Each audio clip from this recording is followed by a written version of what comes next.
안녕하세요. 코인 선민입니다.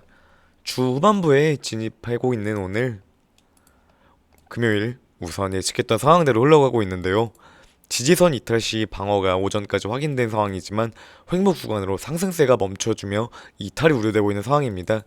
크게 나빠 보이는 상황은 아니지만 개인적으로 오늘 혹은 내일에서는 반등이 나오면서 다시 올려주어야 비교적 안정적으로 추세가 유지될 수 있어 보이는 차트 흐름입니다.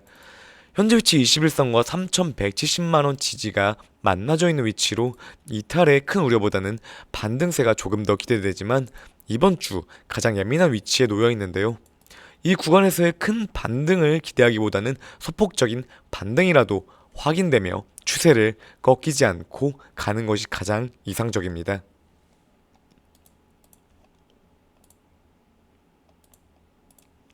오늘 업비트 원화 기준 거래대금 상위는 이더리움 클래식이 유지하고 있으며 그 뒤를 이어서 플로우와 이더리움이 잇고 있고 리플 역시 아직까지 5위 안에 드는 거래대금을 전일에 이어서 오늘도 보여주고 있습니다.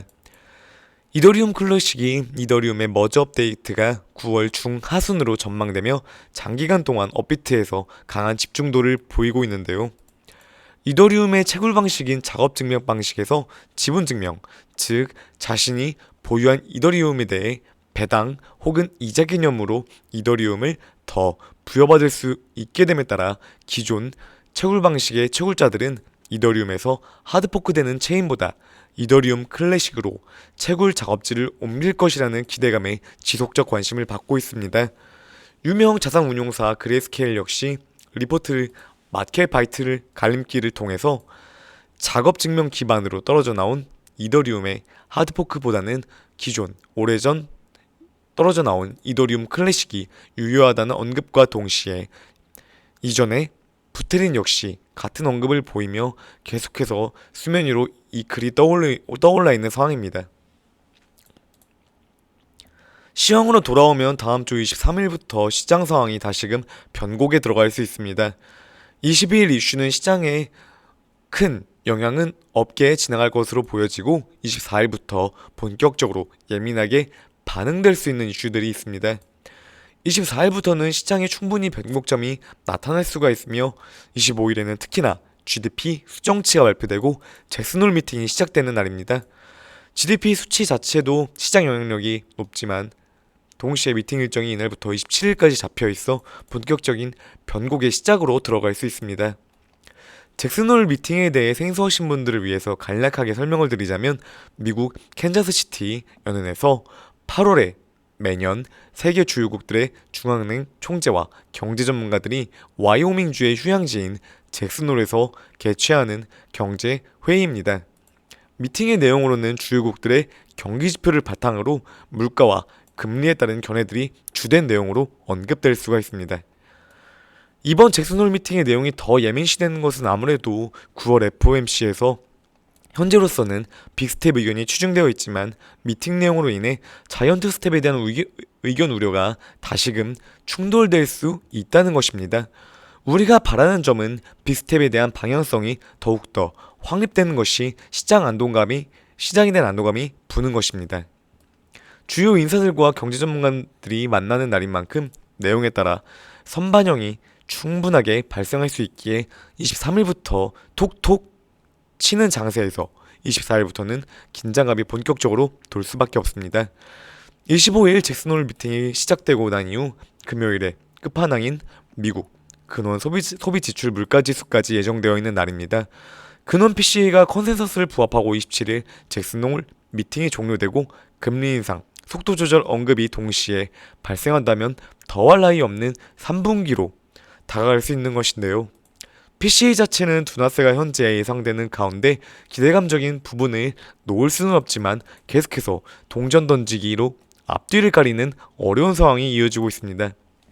특히나 이번 동전 던지기는 물가 정점의 세기냐 아니냐에 대한 상황과 동시에 주요 인사들의 의견이 더해져 있는 주이기에 이번 연도 진입한 이후 3분기까지 가장 강한 변곡점일 수가 있습니다. 전문가들의 일각은 여전히 공포를 언급하고 있는데요. 파월 의장이 잭슨홀 미팅에서 실질 정책 금리를 플러스로 되돌려야 한다는 필요성 언급에 따른 장기간 금리 인상 경고 가능성을 보이고 있습니다. 이 밖에 현재 시장에 돌고 있는 믿음에 대해서도 경고하고 있는데요. 개인적인 판단에서는 인플레이션의 정점은 어느 정도 지났지만 빠른 우하향은 어렵다고 보여지며 금리 인상의 폭은 하반기에서 충분히 느려질 수 있지만 인하는 내년도에 빠르게 일어날 가능성은 미미하다고 보여집니다. 소비자 지출 역시 급격하게 증가할 가능성은 낮다고 보여지며 제 개인적인 의견을 시장 상황에 종합해서 정리해보면 하반기부터는 이번 3분기보다는 속도감에 있어 더욱더 빠른 모습을 보여줄 가능성이 있으며 위와 아래의 폭이 비교적으로 넓어지는 장세가 발생할 수 있다고 보여집니다. 빠른 랠리보다는 3분기보다는 확연히 다른 봉의 속도감은 부여될 수가 있다고 생각합니다. 시장은 미국의 퇴직연금을 통한 비트코인의 투자 옵션 이슈가 새로이 생성되었고 블랙록의 비트코인 신탁 출시 이슈 등 결과는 정해져 있지 않지만 현재 위치에서 새로이 기대감은 형성되는 구간입니다. 물론 정부 우려나 규제 등을 통해 마찬가지로 부결될 수 있으나 이러한 이슈가 생성되고 있다는 점은 분명 다시금 투자자들이 안도감을 조성하고 있고 유입될 수 있는 요소가 될 수는 있습니다. 차트 자체는 영상 도입부에서 말씀드렸다시피 중요한 위치에 놓여 있습니다. 지지선과 이평선이 맞닿아 있는 자리로서 다음 주 초까지는 해당 구간에서는 이탈이 발생한다 하여도 방어적인 움직임이 나올 것이라는 관점이지만 3200 초반과 사이에서 시세가 횡보할 가능성이 높다고 보여지지만 현재 위치에서 이탈이 가속화된다면 2930만원대까지 하락이 재차 추가적으로 발생할 수 있는 위치로 이 구간에서 적립식 매수 타점으로 잡아볼 수가 있겠습니다. 다음 주는 동전 던지기의 예민도가 가장 커지는 주입니다. 잭슨홀 미팅의 경우에는 다중인사들이 모이는 자리이기에 예측 또한 매우 어려운 상황으로 영상이나 각종 자료들을 참고하시되 다음 주에는 명확한 개인의 판단이 더욱더 필요한 장이 연출될 가능성이 높습니다. 오늘도 영상 시청해주셔서 감사드립니다.